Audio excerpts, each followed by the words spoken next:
There's more mischief, mayhem, and nefarious goings-on in the city of brotherly love than Billy Penn could have ever imagined.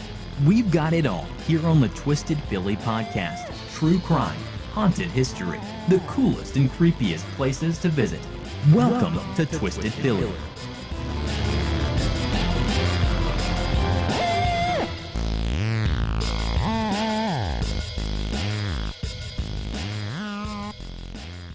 Hey Twisters, what up? Welcome back to Twisted Philly and part 2 of the Caleb Fairley story. For me, it's been a few days, but for you, it may have only been minutes since you finished part 1. And if you haven't listened to part 1, go back and listen. You won't be totally confused if you don't, but why listen to the ending if you haven't listened to the beginning? That would be like turning to the last few pages of a book to see how it ends before you've read the story, and that sucks. So where did we leave off? I told you the story of Caleb's days in middle school and high school, how he was bullied and tormented, and how those experiences may have shaped the young man he became after he graduated. We talked about his life after graduation, shifting between schools, between jobs, and some run-ins with local police because of an assault charge for groping, and finally working at his mother's new children's clothing store in early September 1995. We also met the Manderach family. Husband James, wife Lisa, and their beautiful 19-month-old daughter Devon. Lisa and Devon left home on a Sunday afternoon in September to check out a new children's clothing store in Collegeville, Pennsylvania, which is a suburb of Philadelphia. They'd been gone only a few hours when police in a neighboring town, Upper Merion, received a call that the body of a little girl had been found in a remote section of Valley Forge Park. And that little girl was Devon Manderach. Lisa Manderach, her mother, was still missing. Caleb Fairley was working at the store that day when Lisa and Devon stopped in, so we pick up our story while Caleb is at Upper Merion Police Station on Monday, September 11th. The day after Lisa and Devon disappeared, and the day after little Devon was found strangled. Caleb showed up at the police station wearing makeup, which he tried to pass off as something he'd worn the night before while he was at a concert at a club in Philly. After removing the makeup, police saw that his face and forehead were covered in scratches. One of the really twisted things about that makeup is Caleb said something to the police to the effect of, "Oh, my father said I should put the makeup on because I look like I might have raped somebody." Yeah, I guess that was a little foreshadowing of what the police were about to discover. Caleb tried to pass off his injuries as the result of falling outside the club. Then he said he got the injuries in a mosh pit at the club. And finally, he said that he was covered in scratches because he broke up a fight at his mother's children's clothing store during the afternoon the previous day. Police secured search warrants for both Caleb's home in Upper Merion and his mother's store in Collegeville. And witnesses working at the other stores in the shopping center said that they saw Caleb vacuuming the store both Sunday afternoon after he had closed and then again early Monday morning before the store opened.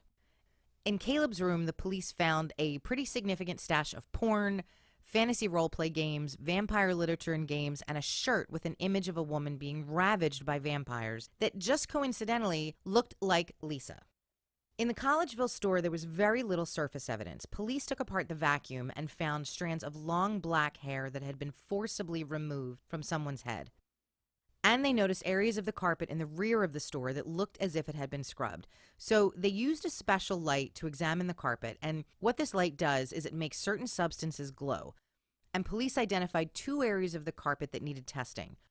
On one section was little Devon's saliva, and the other part of the carpet had Caleb's sperm. Further tests also showed that fibers from the shirt Caleb wore on Sunday at work were consistent with fibers found on Devon's clothes. So then a search warrant was also issued to examine and search Caleb himself.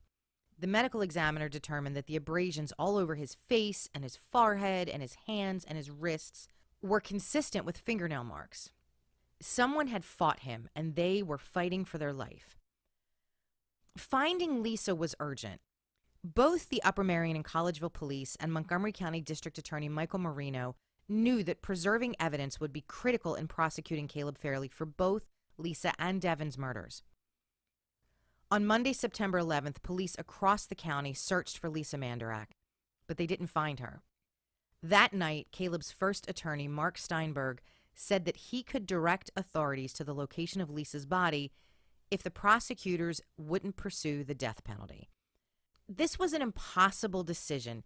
Here's someone who committed a double murder, and these murders were considered premeditated in the sense that once Lisa and Devon were the only patrons in the store, Caleb locked the door so they couldn't leave. And at any point while he was strangling them and they fought back, he could have stopped. It takes about 4 minutes to strangle an adult, and that's 3 minutes and 59 seconds that you have to change your mind. So this absolutely would have been a death penalty case. But police had already spent an entire day searching for Lisa without success, and to learn that Caleb had given his attorney the location of her body, it was impossible to say no to that. Not only would prosecutors and investigators be able to gather more evidence against Caleb, Lisa wouldn't be lost and abandoned by herself. She could be reunited with her family. So the DA took the deal and took the death penalty off the table. Caleb was arrested and charged with 2 counts of murder, abuse of a corpse, and unlawful taking. Now, I'm torn when it comes to death penalty sentences. With this case, it's easy for me to say I'd be okay with the death penalty because there is no doubt Caleb committed these crimes. And as if everything I've shared with you so far isn't enough to convince you, he did something shortly after he was arrested that I know will convince you of his guilt. But what worries me about death sentences is what happens if it's a case of wrongful conviction. There's no way you can overturn an execution. Once news hit about the deal that the DA made, the protests started in earnest. People were picketing the DA's office. They had signs. They started petitions demanding that the DA reinstate the death penalty for Caleb Fairley. Everyone and their brother had an opinion about this case. But none of them were there in that moment when the DA was forced with leaving the death penalty on the table and not know when or even if they would find Lisa Manderach, plus losing valuable evidence that would ensure a conviction. The protests in suburban Philadelphia over DA Marino's decision about the death penalty were so bad that police were present at Lisa and Devon Manderach's funeral. Lisa and Devon were buried together on September 16th, 6 days after their lives were stolen by Caleb Fairley. And the fact that they were buried together was something else I didn't know about this case. Their story is just so deeply sad, and thinking of them buried together as a mother, I just don't even know what to say to that. District Attorney Michael Marino was quoted on September 13th in 1995 as saying, "You don't want to give away a death penalty case, but you have to be mindful of the family of the victim. To make closure, you have to find a body." He also said he felt the deal was the right thing to do, to gather enough evidence to put Fairley away for life. Lisa's body was found in a wooded area near a fitness center in an industrial park where Caleb Fairley occasionally went. Unlike Devon's body, which was just tossed down a hill like a bag of trash, Lisa had been posed.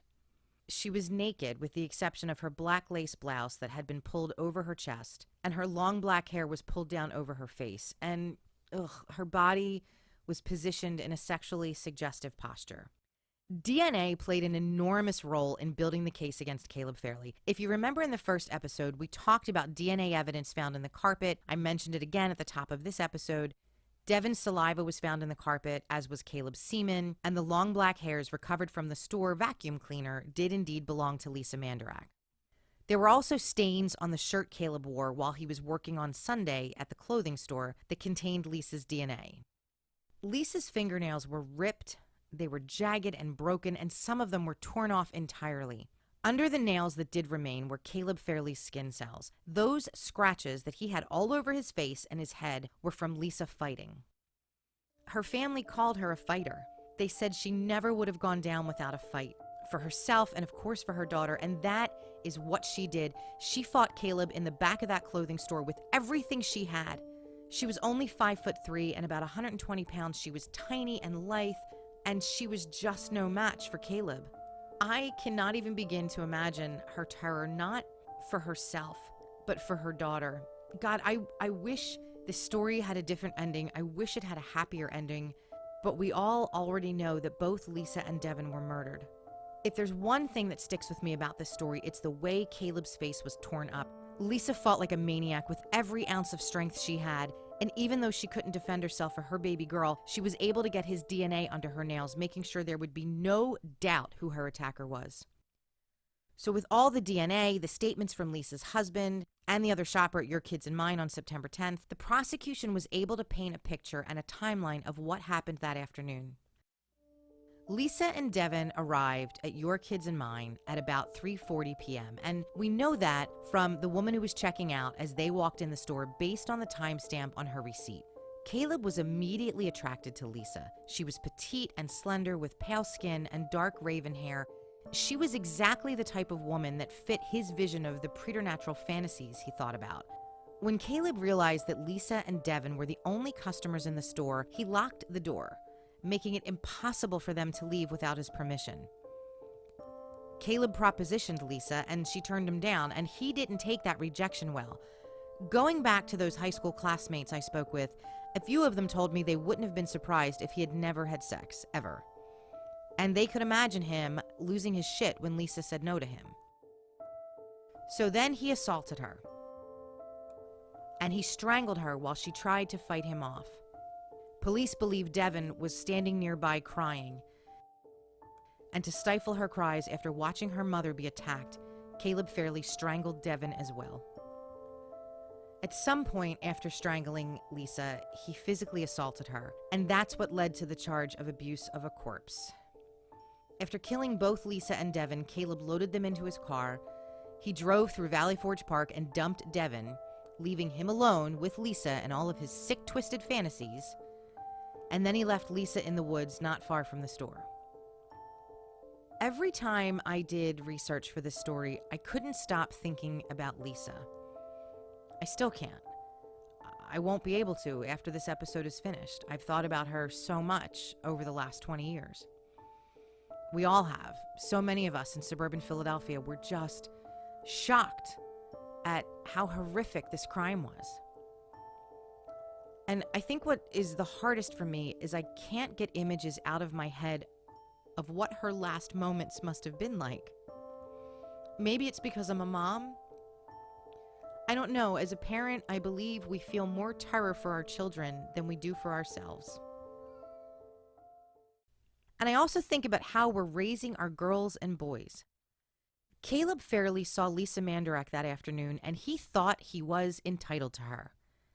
He thought nothing of the pain and grief he was inflicting on her or her child or her husband or their family. He only thought about what he wanted, what he thought he had a right to have, and when that right was denied, he retaliated in the worst, most sadistic way imaginable. And Lisa used whatever strength she had to stand her ground, and you know what, maybe it wasn't enough, but she must have been raised to be a fighter. And these are the things that we need to teach our children. We need to teach our boys they are not entitled to a thing from a woman. And we need to teach our girls that if you're going to go down, you go down fighting. On September 20th, after Caleb Fairley had been in jail only 10 days, he did something very unexpected. A little after 9:30 that morning, Caleb made a phone call. And that phone call was to Assistant District Attorney Bruce Castor, because Caleb wanted to own up to what he did.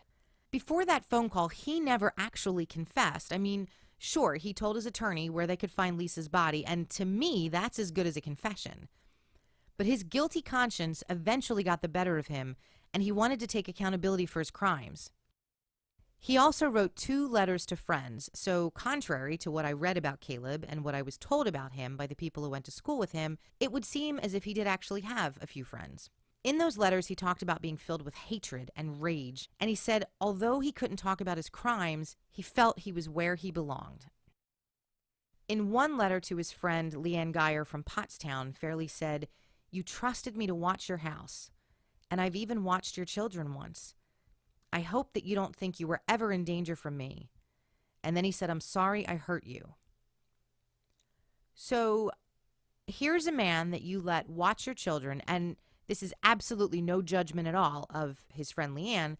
She didn't know that he was capable of these things, but like how friggin' freaked out would you be after realizing a man you let watch your home and your children murdered a young mother and her daughter?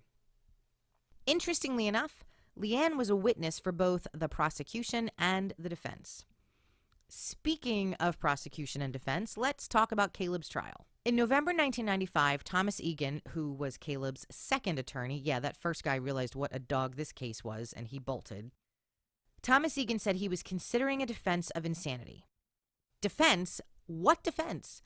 Your client made a deal, and even though it was with another attorney, that deal was to take the death penalty off the table if Caleb told everyone where Lisa's body could be found.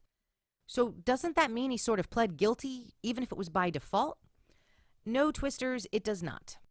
Caleb never actually said anything to the police himself about Lisa's body. It was his attorney who told police where Lisa's body could be found. So Caleb actually pled not guilty. Not guilty to murder, not guilty to unlawful abduction, not guilty to abuse of a corpse, not guilty to strangling the fucking life out of Lisa and Devon. Like, I just can't even. And he called the assistant district attorney to take accountability for what he did. So how does that not negate him pleading not guilty? That's why I'm not an attorney or a judge or working in any capacity in the legal or judicial system, because I would be losing my shit entirely too often. It took 2 months for Egan to circle back with the court and inform them and the prosecutor that he would not be pursuing an insanity defense. And that's because 4 separate Montgomery County doctors who tested and interviewed Caleb were unable to find him insane.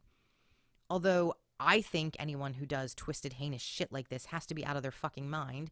But that doesn't necessarily mean they pass the textbook definition of insanity. They only pass my definition of insanity. And speaking of insanity, the story of Lisa and Devon's murder, like the coverage of it, was just insane. It was a constant news story on TV, in the papers, in Philly papers and local township papers. It made national news, national papers. Yeah, we did actually have the internet back then, but a lot of us were still getting our news in print.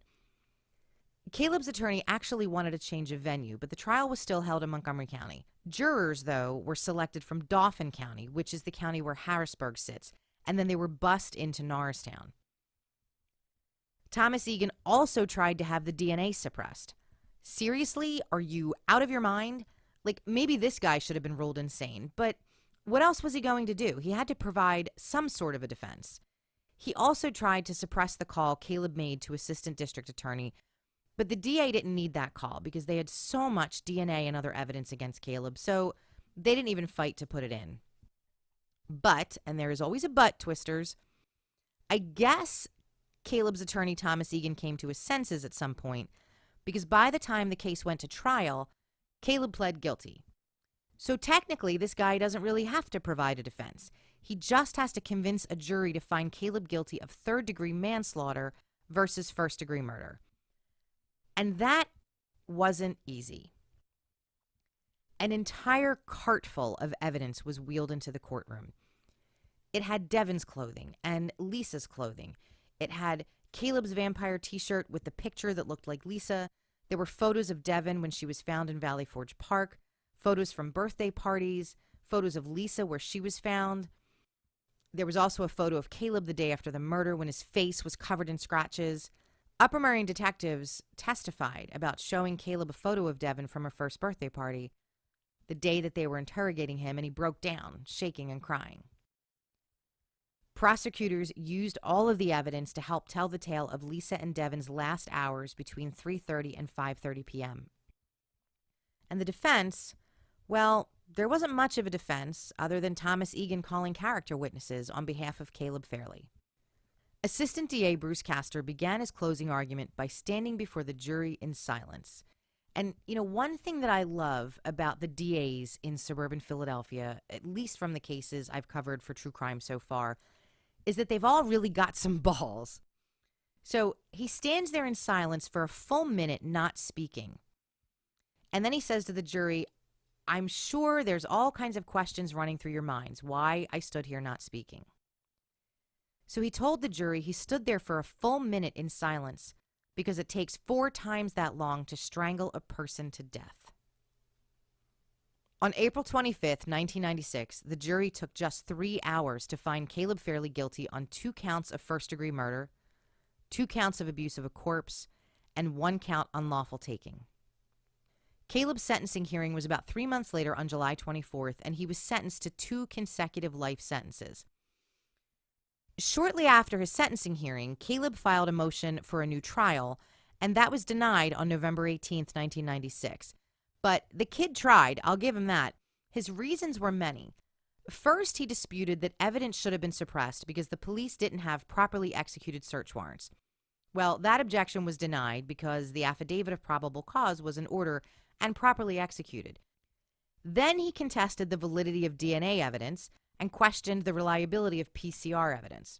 I can't say I completely understand the concept of PCR, which is polymerase chain reaction, other than to say it's a technique for amplifying segments of DNA. Because he was questioning the validity of the DNA, this prompted a Fry hearing to determine whether or not the scientific evidence should have been considered admissible. The state established that the PCR method of DNA profiling used in Caleb Fairley's case was accepted as a reliable and accurate source defined by the Fry hearing record. His third issue was over the photographs that were admitted into evidence.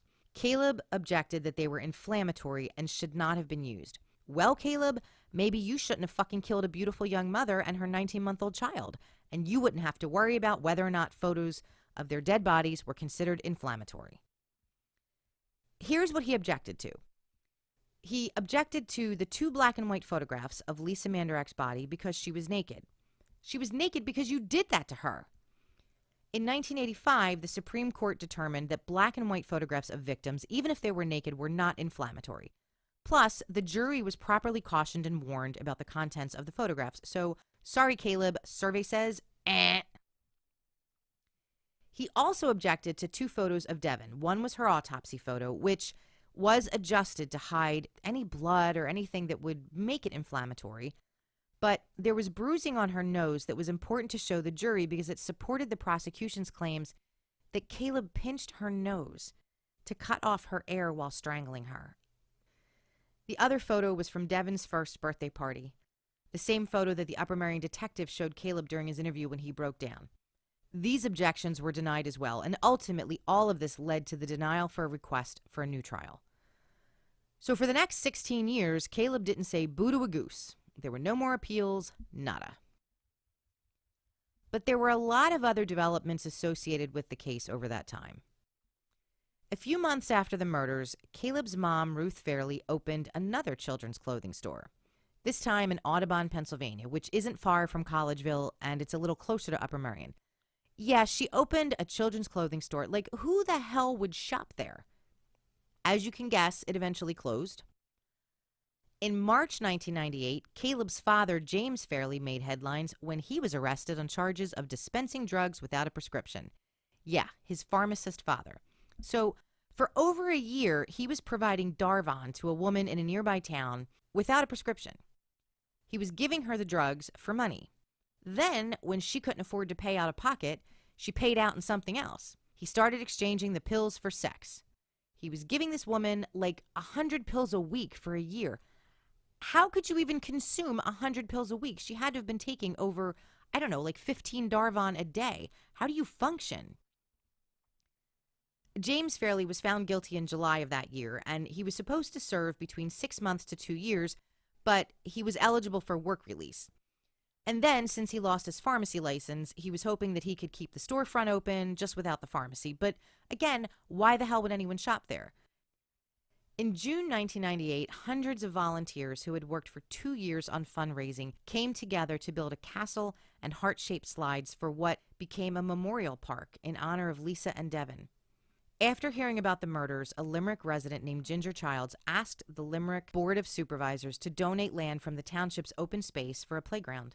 The township donated 52 acres for a playground and ball fields, and this is one of the most beautiful spaces for children to play in that I've ever seen. I'll be posting a link and pictures for Manderach Park on my Twitter page and in the Twisted Philly discussion group on Facebook.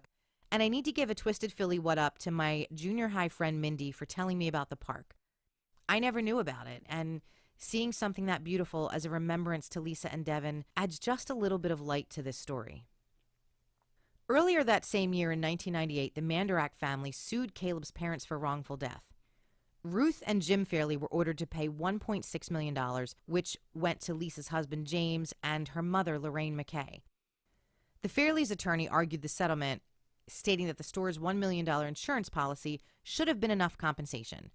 But the Manderach's attorney argued there should be compensation for each murder, specifically $800,000 for Lisa and for Devon. So as a result of the settlement, James Manderach dropped a suit that he had against the shopping center for wrongful death. Initially, his attorneys argued the shopping center failed to provide appropriate security to ensure safety of their patrons. But the more egregious failure really was on the part of Caleb's parents. I mean, they knew their son had issues, and maybe they didn't realize how deeply his demons ran, but he'd already been arrested for assault, and that assault was sexual in nature. He never should have been allowed to work in their store, like especially not alone. You may think this is the end of our tale, but not quite yet. I told you the last time we heard from Caleb was in November 1998 when his multiple appeals were denied. Well, fast forward to 2012, and Caleb again appealed for a new trial. This time, his appeal was based on changes in laws for sentencing of juveniles. So even though Judge William Carpenter, yep, that's the same guy who presided over the initial trial, and Caleb's court-appointed attorney declared his request for appeal was without merit, Caleb filed a petition with the state superior court.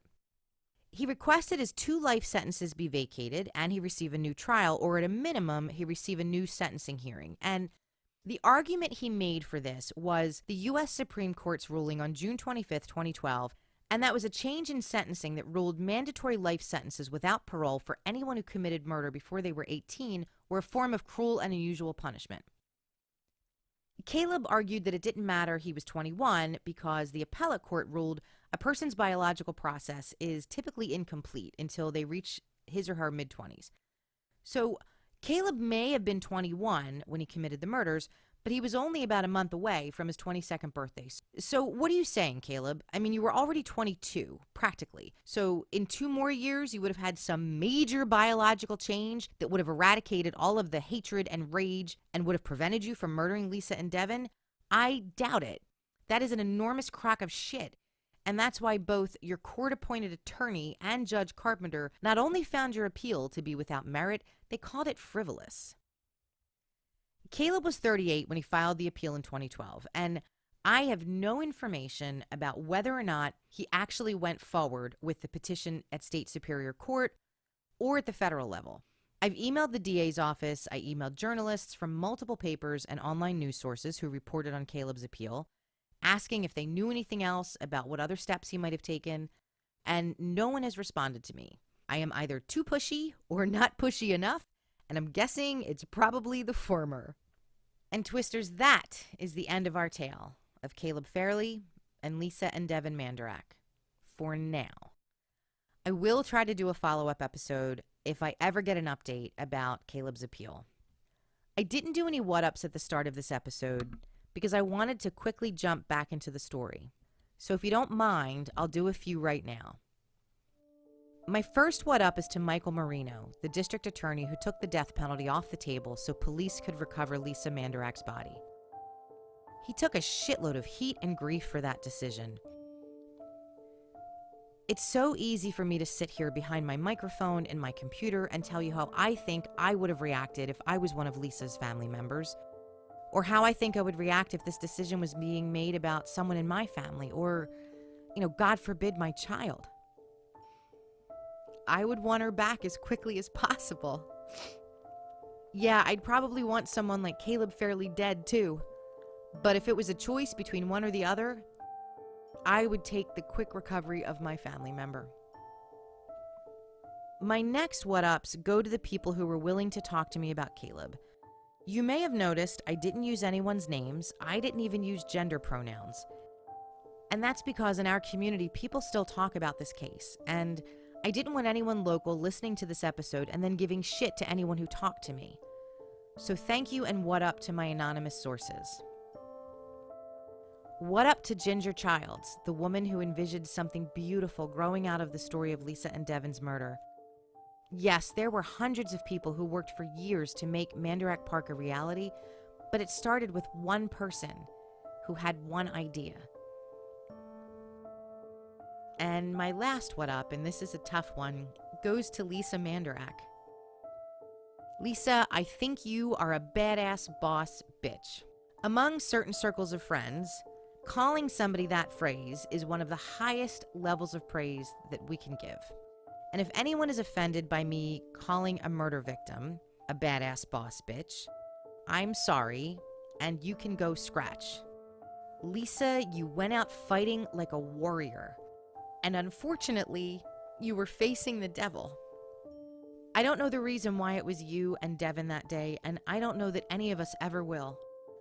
But I hope and pray that if I or any woman I know, any woman I don't know, like any woman anywhere, I pray if we ever find ourselves in a situation like you found yourself in, that we don't go down without a fight. God bless you, Lisa. God bless you and little Devon. That's it from me. Ciao for now, Twisters.